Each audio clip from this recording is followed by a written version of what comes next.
Hi friends, कैसे हैं। मैं उम्मीद करता हूं कि आप लोग ठीक होंगे। तो शुरू करते हैं बाल विकास की बहुत ही महत्वपूर्ण प्रश्न जो आप लोगों की टेट और सीटेट परीक्षा के लिए बहुत ही उपयोगी साबित होगा।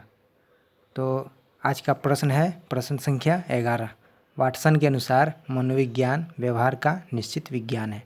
प्रश्न संख्या 12। स्टेनले हॉल के अनुसार किशोरावस्था बढ़े हुए संघर्ष, तनाव, तूफान एवं विरोध की अवस्था है। प्रश्न संख्या 13। वुडवर्थ के अनुसार स्मृति के 4 अंग होते हैं। प्रश्न संख्या 14। रॉस के अनुसार चिंतन संज्ञानात्मक पक्ष में एक मानसिक क्रिया है। प्रश्न संख्या 15। सिम्पसन के अनुसार हम करके सीखते हैं। तो दोस्तों, ये वीडियो नंबर 3 का 5 महत्वपूर्ण प्रश्न है जो बहुत ही महत्वपूर्ण है। सभी टेट और सीटेट परीक्षाओं में अक्सर पूछे जाते हैं, तो प्लीज़ इसे नोट डाउन कर लीजिए और बिना टेंशन के इसे अध्ययन कीजिए। धन्यवाद।